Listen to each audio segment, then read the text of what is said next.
বিসমিল্লাহির রহমানির রহিম। আসসালামু আলাইকুম।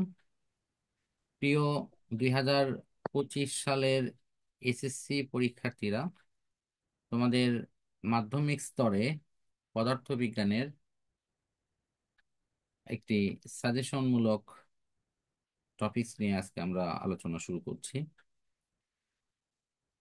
তো পদার্থবিজ্ঞানে আমাদের মূলত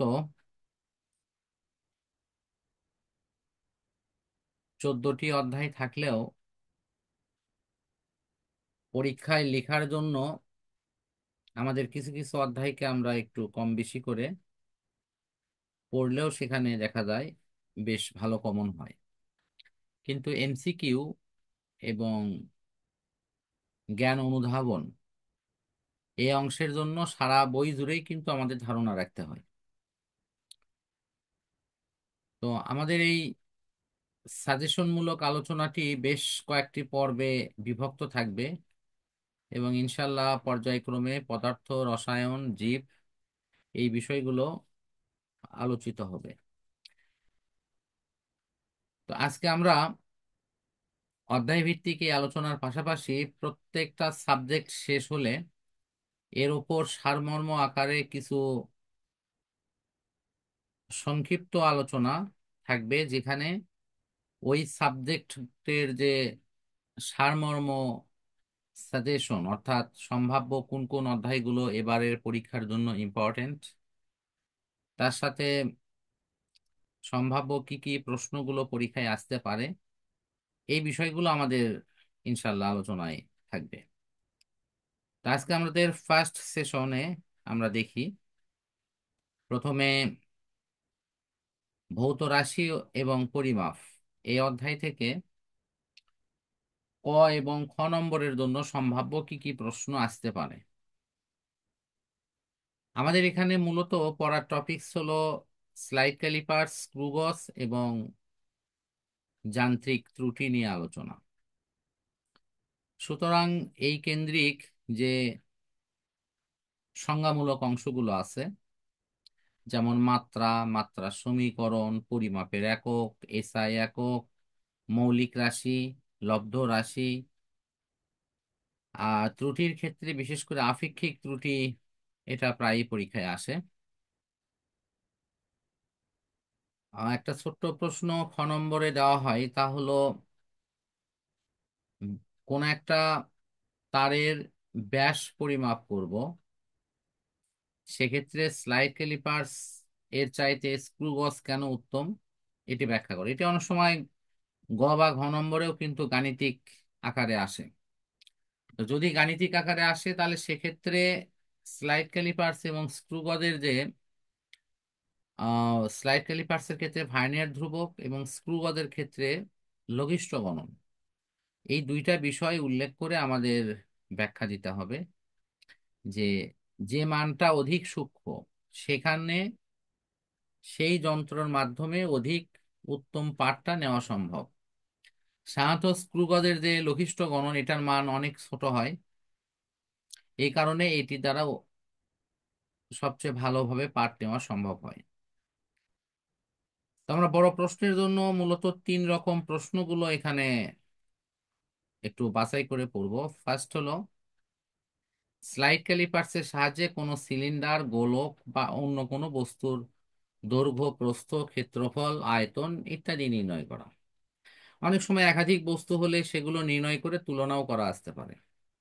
আবার এরকমও হয় যে স্লাইড ক্যালিপার্সে আমরা একটা পার্ট নির্ণয় করেছি, আবার সেই একই জিনিসই আবার যদি আমরা স্ক্রু গজ দিয়ে নির্ণয় করি, করার পর তাদের ব্যাসার্ধ বা আয়তন নির্ণয় করে তাদের মধ্যে তুলনা করা যেতে পারে। আম, যে যে কথাটা আমি একটু আগে বললাম যে কোনটি দ্বারা অধিক সূক্ষ্ম পার্ট নির্ণয় করা যায়, যেটা আলোচনা যেহেতু করেছি এটা আর পুনরায় বলবো না। এখন ত্রুটি নির্ণয় করার ক্ষেত্রে, ত্রুটি নির্ণয়ের ক্ষেত্রে আমাদের সাধারণত দুইটা ক্যাটাগরি বেশি থাকে, একটা হলো ক্ষেত্রফল আর একটা হলো আয়তন।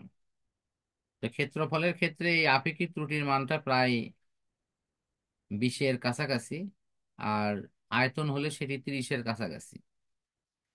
তো মূল বইয়েও কিছু উদাহরণ দেয়া আছে, তার সাথে বিভিন্ন বোর্ডে আসা কিছু উদাহরণ আছে। তো আমাদের মূল অপশনটা হলো এইরকম যে আমরা যে ত্রুটিগুলো বের করব সেইটার সাথে আপেক্ষিক ত্রুটির বিষয়টার একটু পার্থক্য হবে, সেটি শতকরায় যখন প্রকাশ করা হবে, অথবা একের মধ্যে যখন প্রকাশ করা হবে সেটি আপেক্ষিক ত্রুটি বা শতকরা ত্রুটি হিসেবে দেখানো হবে। তো আমাদের গতি অধ্যায়ের সংজ্ঞামূলক প্রশ্ন হিসেবে যেগুলো আসতে পারে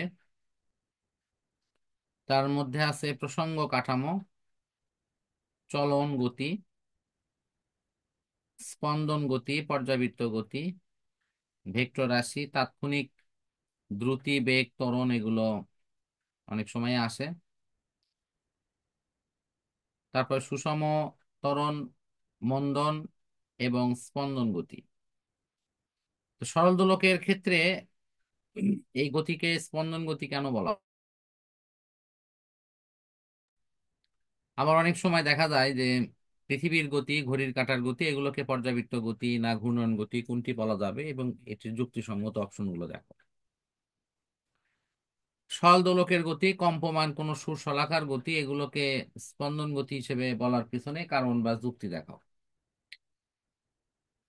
সুষম ত্বরণ, সমবেগে বস্তুর ত্বরণ থাকে কিনা, এগুলো নিয়ে অনেক সময় ব্যাখ্যা, এগুলো কিন্তু খ নম্বরে আসার মতো প্রশ্ন। এরপর আমাদের সমদ্রুতিতে বৃত্তাকার পথে ঘূর্ণায়মান কোনো বস্তু ত্বরণের পরিবর্তন হয়। আমি এই পয়েন্টটা একটু মনে হয় সবার কাছে একটু পয়েন্ট আউট করছি, সবাই এটাতে মতামত দিতে পারো। বৃত্তাকার পথে ঘূর্ণন করছে, সেখানে কি আসলে ত্বরণ থাকে?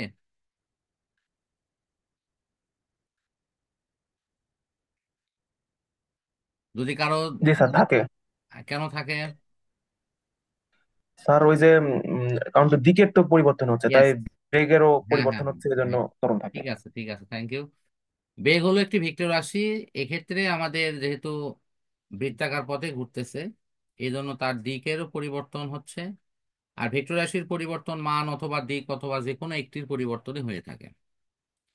সেখান থেকে আমাদের অ্যান্সারটা গুছাই দিলেই হবে। আমি এই প্রসঙ্গে একটা বিষয় মনে হয় বলা ভালো, যে এই জ্ঞানমূলক প্রশ্নে কিন্তু 2-3 লাইন বা এমনকি 1 লাইন লিখলেও যদি অ্যান্সার যদি সঠিক হয়, ওখানে 1 নম্বরই পাওয়া যাবে, কোনো সমস্যা নাই এটা। কিন্তু যদি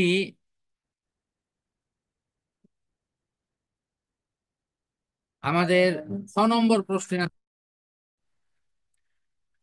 প্রশ্নের অ্যান্সার করার সময় আমাদের সাবধান হতে হবে এটাই, যে তোমাদের কাছ থেকে হয়তো ব্যাখ্যা চাওয়া হয়েছে। অ্যাজ এক্সাম্পল হিসেবে আমি এখানে একটা প্রশ্নের কথা বলি, যেমন লেখা আছে যে ত্বরণের মান 4 মিটার/সেকেন্ড স্কোয়ার বলতে কি বোঝায়, 10 নিউটন বল বলতে কি বোঝায়, 5 জুল কাজ বলতে কি বোঝায়, এরকম বিভিন্ন প্রশ্ন কিন্তু আসে।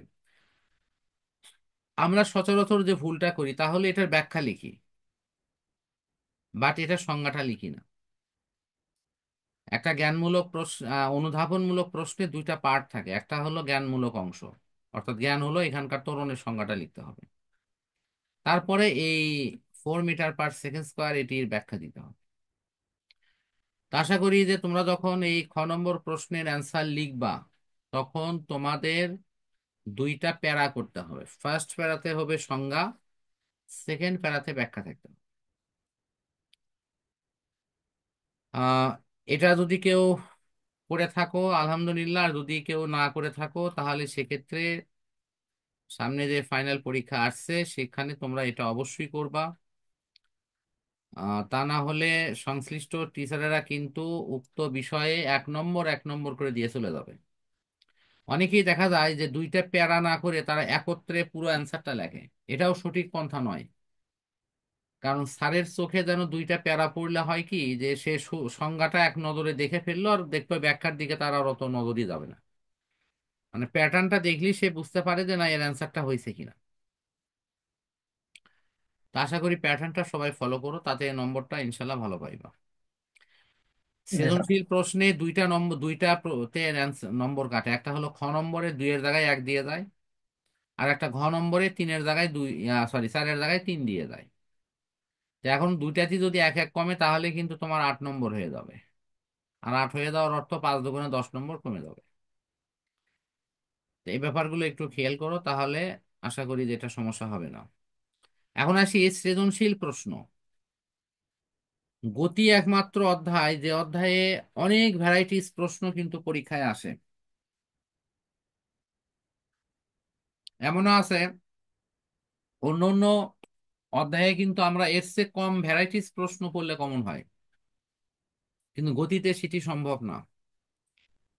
যেমন ফার্স্ট আমি একটা টপিকস এখানে রাখছি, সেটা হলো ওপরের দিকে বস্তুকে নিক্ষেপ করা হলে এটা একটা প্যাটার্ন। সেখানে কি হতে পারে, তার উত্থান কাল, তার পতন কাল, তার শূন্যে বিচরণ কাল, সর্বাধিক উচ্চতা, ইত্যাদি ইত্যাদি। এইটারই ব্যবহারিক প্রয়োগ হিসেবে তোমরা প্রায়ই পরীক্ষায় দেখো যে ক্রিকেট বল বা টেনিস বল এরকম উপর দিকে নিক্ষেপ করছে, করার পর সেই বলটাকে ধরার জন্য ফিল্ডার ছুটে আসতেছে, তা ফিল্ডার সেটিকে ধরতে পারবে কিনা, এরকম গাণিতিক ব্যাখ্যা প্রায়ই পরীক্ষায় আসে। আর বাংলাদেশ যেহেতু ক্রিকেটে বেশ ভালো এগোচ্ছে, সুতরাং এই জাতীয় প্রশ্ন কিন্তু আসে। এর বাহিরেও খাড়া উপরের দিকে কোনো বস্তুকে নিক্ষেপ করা হলো, একই সময় আবার নিচ থেকেও আর একটা বস্তুকে উপরের দিকে নিক্ষেপ করা হলো, সেক্ষেত্রে দেখা যায় যে বস্তুদ্বয় কোনো একটা মাঝপথে মিলিত হতে পারে। কোথায় মিলিত হবে, কিভাবে হবে, এরকম বিষয়। এরপর সবচেয়ে বড় একটা টপিকসের বিষয়ে আমি কথা বলবো, সেটি হলো শিকার ধরা অথবা গাড়ির প্রতিযোগিতা। এই দুইটা প্যাটার্ন একই। তো শিকার ধরা অথবা গাড়ির প্রতিযোগিতার অঙ্ক, এইটার ক্ষেত্রে আমরা ফার্স্ট শিকার নিয়ে কথা বলবো। শিকারের ক্ষেত্রে সামনে শিকার আছে, পেছন থেকে শিকারি দৌড়াচ্ছে। তো সামনের শিকার এটা সমবেগে থাকতে পারে, পেছনের জন সমত্বরণেও থাকতে পারে, অথবা এরকমও হবে সামনের জন সমত্বরণে পেছনের জন সমবেগে। নানান প্যাটার্ন কিন্তু পরীক্ষায় আসে।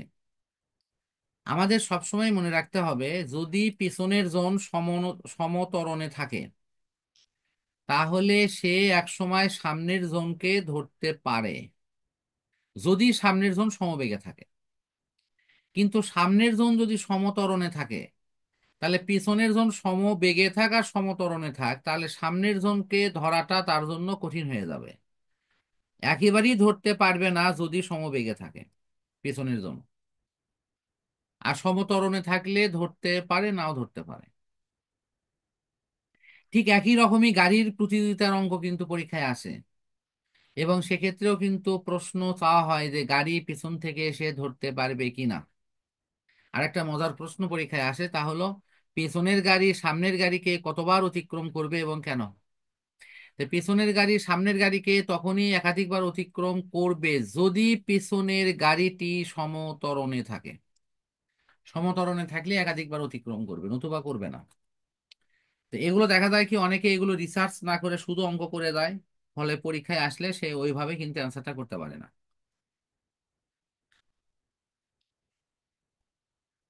তো আশা করি সবাই এটা মোটামুটি বুঝতে পারছো। এখানে কারো কোনো প্রশ্ন থাকলে করতে পারো। শোনো, যদিও এখানে সাজেশন বলতেছি, বাট তারপরেও তোমাদের যদি কোনো প্রশ্ন থাকে বলতে পারো, বাট আমি হয়তো অঙ্ক করে দেখাতে পারছি না, কিন্তু ছোট অ্যান্সার গুলো আমি দিতেই পারবো। আছে কি কারো প্রশ্ন? না স্যার, আপাতত নাই। আচ্ছা, ঠিক আছে। অন্যরাও একটু মতামত দেও যদি কোনো প্রশ্ন থাকে। আচ্ছা, তারপর আমরা দেখব হলো লেখচিত্র নিয়ে। গতি অধ্যায়ে যদি সাম্প্রতিক তোমরা বিশেষ করে 20 সালের পর থেকে আসা অঙ্কগুলো যদি দেখো, দেখবা ম্যাক্সিমাম বোর্ডগুলোতে ম্যাক্সিমাম অঙ্কই তোমার লেখচিত্র কেন্দ্রিক। তা আমাদের ছেলে মেয়েদের গণিতে লেখচিত্রটা খুব ভালো না করা থাকার জন্য দেখা যায় লেখচিত্রের অঙ্ক দেখছে মানে তার গায়ে জ্বর এসে গেছে। তা আমি সবাইকে আশ্বস্ত করব এটাই যে আগে লেখচিত্রের বেসিক যে নলেজ, এটাকে যদি কারো দুর্বলতা থাকে সেটি প্লাস সেটি তোমাদের গণিতের শেখার আলোকেই সেটি ঠিক করে নিতে হবে। আর আমাদের যেহেতু প্রয়োগ আছে, সেক্ষেত্রে এটা আমরাও হেল্প করব। তো এখানে সাধারণত তিনটা ক্যাটাগরির অঙ্ক বেশি যুক্ত হয়। একটি হলো যে আমরা প্রথমে স্থির অবস্থান থেকে চলা শুরু করলো, তারপর কিছু দূর যাওয়ার পর বেগ সমবেগে চললো, তারপর কিছু দূর গিয়ে ব্রেক কষে থেমে গেল। তাহলে এটা একটা কমন প্যাটার্ন। আরেকটা হতে পারে যে অসমবেগে চলছে, লোকাল বাসের মতো।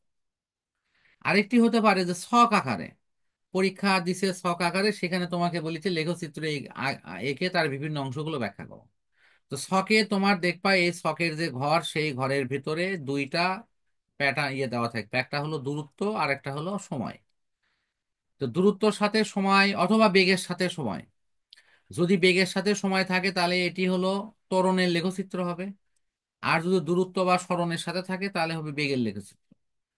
সেক্ষেত্রেও তোমরা একটু খেয়াল করো যে বেগের ক্ষেত্রে দেখবা যে কিছু দূর যাওয়ার পরে বেগ বাড়তেছে, আবার এক সময় গিয়ে বেগ বাড়তেছে না, সময় ঠিকই যাচ্ছে, বেগ বাড়তেছে না।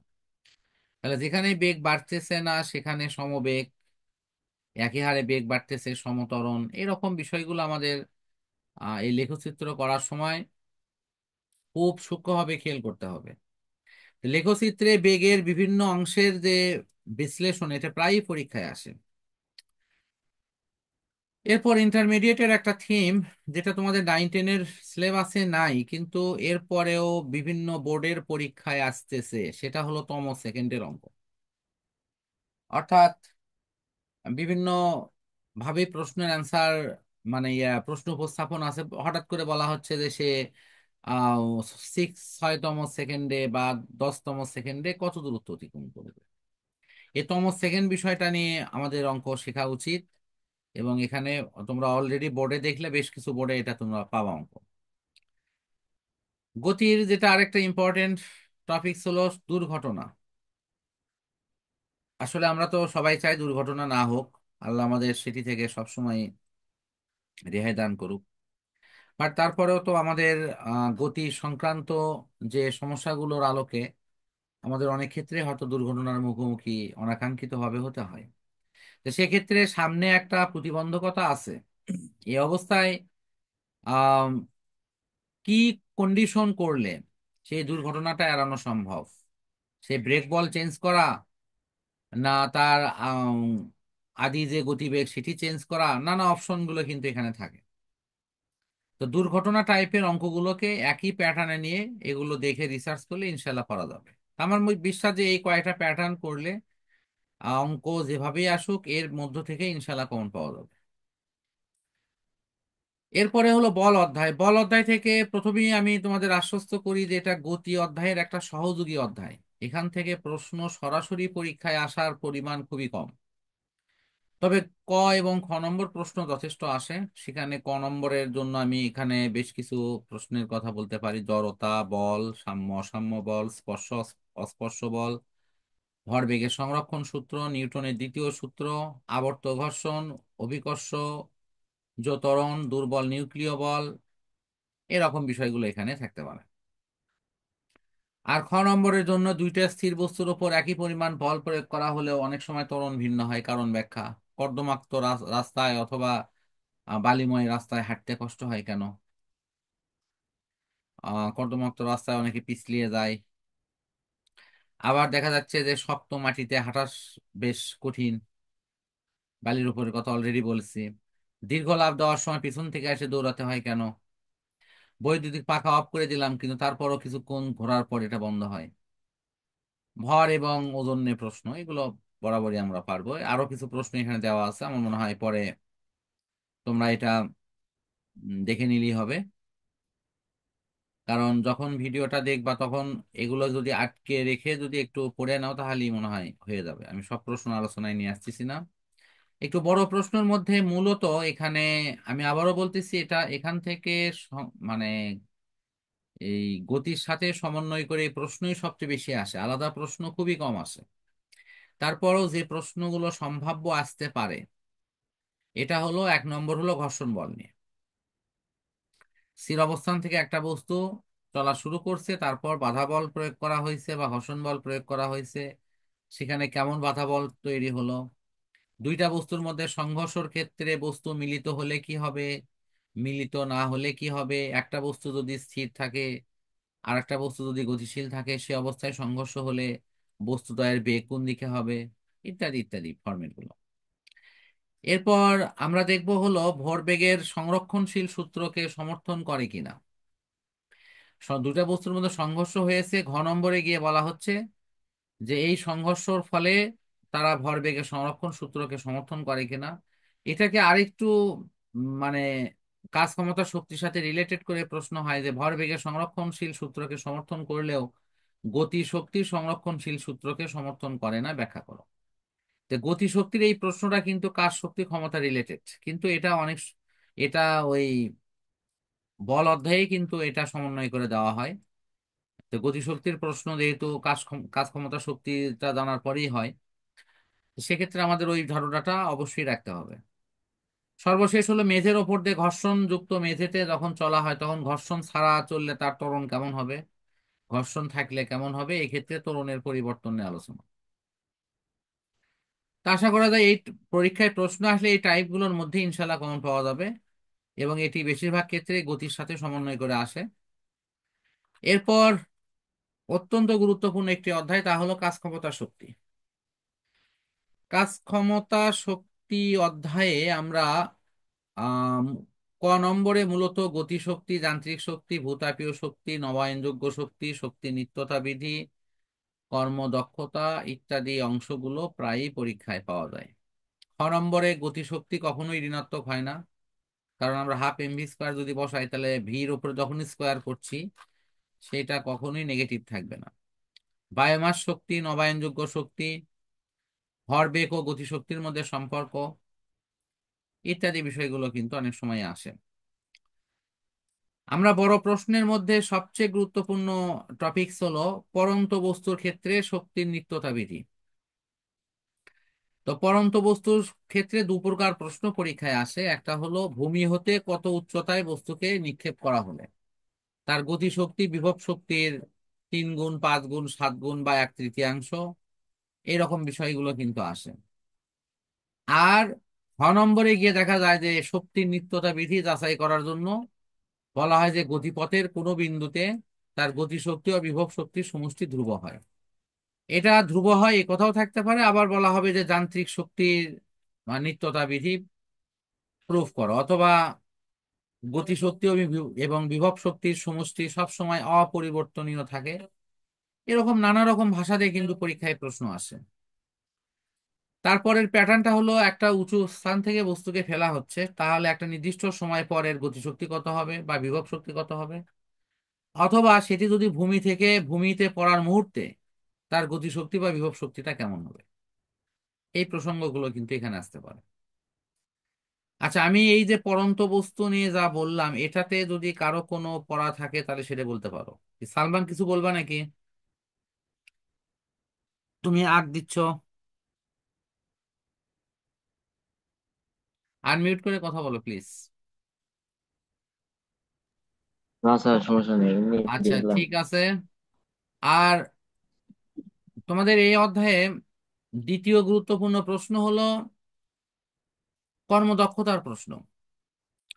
কর্মদক্ষতার প্রশ্ন যদি পরীক্ষায় আসে তাহলে সাধারণত কোনো একটা যন্ত্রের বিষয়ে উল্লেখ করা থাকবে, সেই যন্ত্র দিয়ে কিভাবে কাজ হয়, বিশেষ করে নিচ থেকে পানি তোলা, সেটা কূপের পানি তোলা হোক বা নিচ থেকে ইট তোলা হোক, অন্য কোনো কিছু, অথবা নিচ থেকে কোনো বস্তুকে উপরে উঠানো, এরকম ঘটনা উল্লেখ করা থাকবে।